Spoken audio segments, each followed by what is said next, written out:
Konnichiwa. Okay, I just arrived in one of the huts that's actually up in Tateyama up here.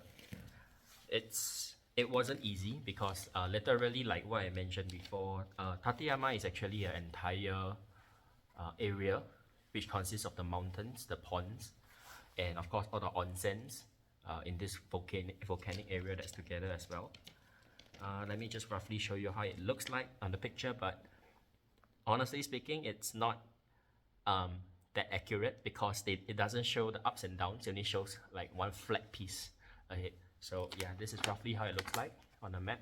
Not sure whether you guys can see it clearly. Yeah, so we start off over here after arriving on a train from Murodo terminal. And after that, as you can see, this green little signage just over here, they're all the different huts that's actually around the area. So I didn't have any reservations coming in because over here pretty much a lot of the huts actually uses more on email as well as their Japanese their Japanese telephone numbers as well to do reservations and so on. However, majority of their English isn't exactly fantastic. Just now I managed to find one that was really good. Her English was spectacular. I'm intending to go back to book for a second night. It's at Mikuriga Ike Onsen. Mikuriga Ike Onsen. Yeah, she spoke to me for quite a while, got to know where I was from, and of course did share with me a lot of stuff in English as well. And because they weren't available for tonight over there, so I end up coming over here after about 40 minutes of door knocking and entering the huts one by one to ask whether there are any spots available to sleep. I finally managed to find one that's over here. But of course, right now is anywhere that I'm able to sleep and there's a shelter over me, it's actually great. But let me just show you how it roughly looks like, okay? So this is actually like a huge warehouse, like a huge room in a warehouse where they store all their spare tatami mats, their spare pillows and so on. And you can actually have multiple people that's sleeping in this huge room as well. Yeah, so I managed to get my even though yeah, it's a little messy around the area. Yeah, my bags and stuff like that. I didn't bring my suitcase dragging along the mountain area. Luckily, I kept it in the Murodo terminal. And my blankets, pillows, and futon, which I'll lay out over here a bit later, part of the day. So yeah, as you could see, it's actually not the luxurious type of room or hotel or lodges that people or ryokans that people actually usually stay in, but it's more of like a huge shelter for me to at least sleep in for the night. Yeah, and if I'm not wrong, the one at Mikuriga Ike Onsen, if I'm not wrong, there should be a little bit more dormitory like, which I will most probably be there tomorrow. So yeah, it's actually a pretty interesting thing because when I did try to look up online previously about how to get here via like Tateyama, how to get to Tateyama in general, it's actually not really explained properly as well previously. So I think I will go through roughly how the entire process was actually gonna be like.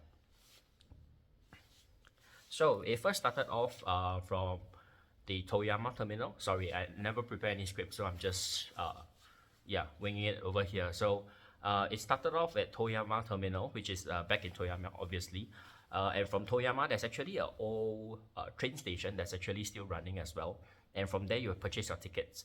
From there, after purchasing your tickets, you decide whether you would like to have a return trip or you would like to go all the way up to the mountain near Murodo, and then you can head back down towards Nagano area. So Nagano area, then you will take the Shinkansen back to Tokyo if you need be, and etc. wherever you want to go. So of course, tickets wise, it wasn't exactly very expensive, and to be honest, it's really worth it as well. Coming up all the way up here, it actually costed 53 Sing dollars. It's actually 5,300 yen, approximately around there, but 5,300 to make it easier for you guys as well. 5,300 yen. Coming up here, we took the main train We took the cable car up, as well as after that there's a highway bus that brings us all the way up to Murodo. And of course, during the journey on the highway bus up to Murodo, it felt more like a tour as well, because on board the bus, they actually have a videos as well as the bus driver knowing exactly where things are. Upon coming up, they will actually slow down and stop at some of the very important or scenic sites, or how or certain history of the places itself, which is really good. After that, arriving at Murodo Terminal, the main hotel over there is Hotel Tateyama, which costs minimally $500 a night. Of course, it should be a luxurious hotel, I suppose, and it's actually really accessible as well, because it's literally directly up to Murodo Terminal, and from there you could actually move ahead or move back if you want to. So it's very convenient, explaining the reason for the high price itself. And of course, it's like a mini shopping, I wouldn't say shopping mall, but more of a shopping center.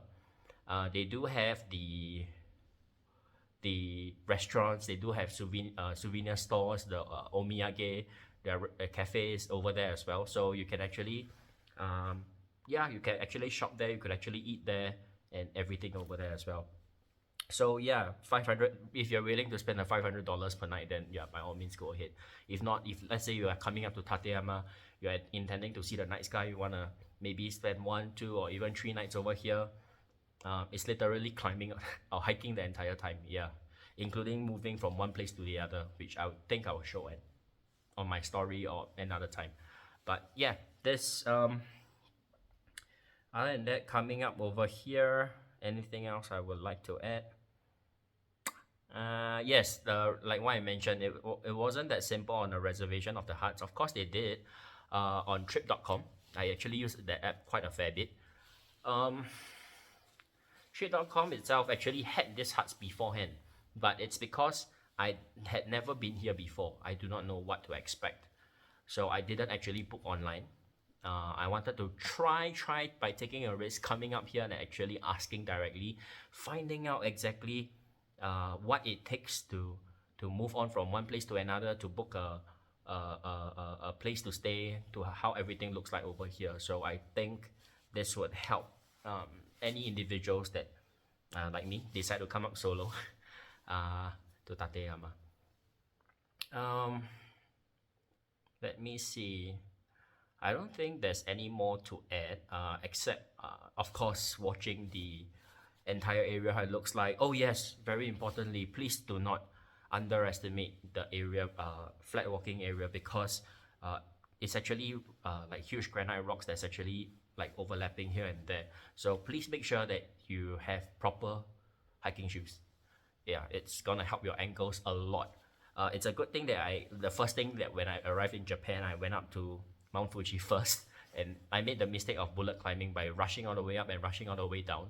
So I understood how difficult it was. However, over here is not as horrible as that experience was. Now, when I say horrible, it wasn't as tough as the experience was. So yeah, it's way easier for me on the breathing wise and everything. But of course, just be careful, take care of your legs. It will be best if you do have those mid-cut or high-cut hiking boots that you can actually take care of your ankles. Mine is actually the low cut. Mine is downstairs outside. So I just have to be a bit careful whenever I walk around, so that I don't sprain my ankles or anything as well.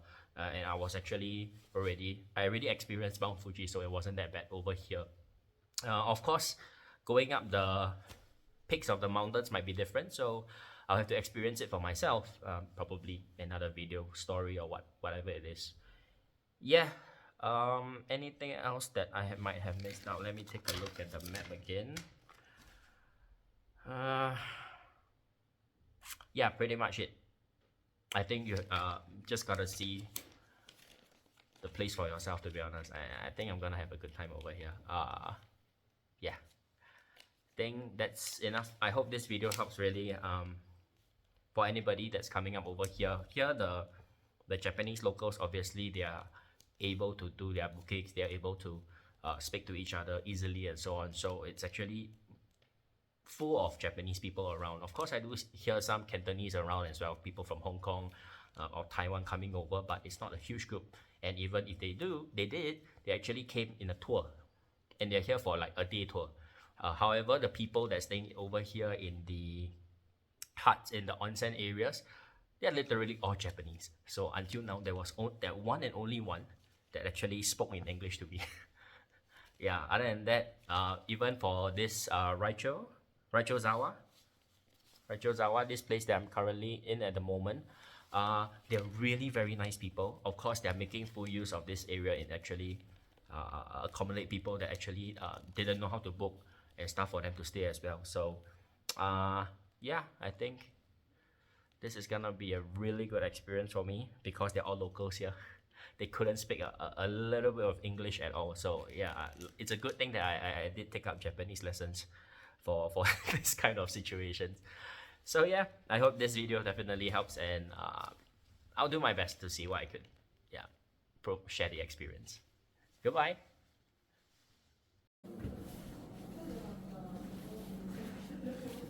Yep. So this is stepping out from my hut that I'm currently living in for today. Yeah, after knocking for like 4 huts, traveling up and down, this is the view that I get when I actually exit the hut itself. Over there at the bottom, let me scroll in for you guys. It's actually a camping site where the campers, climbers, mountain climbers, etc. actually all go over there as well. Then they continue up their path.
So this is how long it takes to walk from one to another.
The next hut which I'm going to is actually just right over this area which you can't see. This is going to be a very tough route. It's just standing on the first walk in the morning.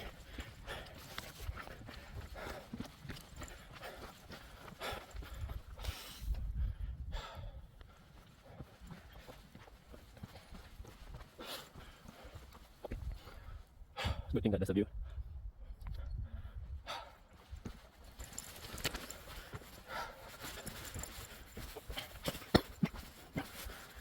Still regretting not getting a walking stick before coming up to Japan.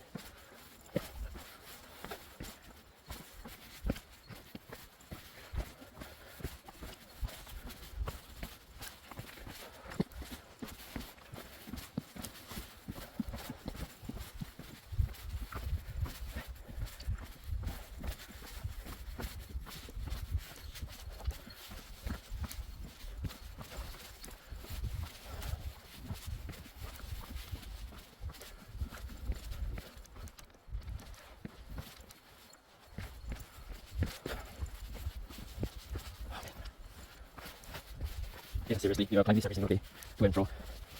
There's a lot of weight there.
Man, that guy's a beast. She's running.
That's not the hut.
That's the one. So it takes about almost 30 minutes of up and down.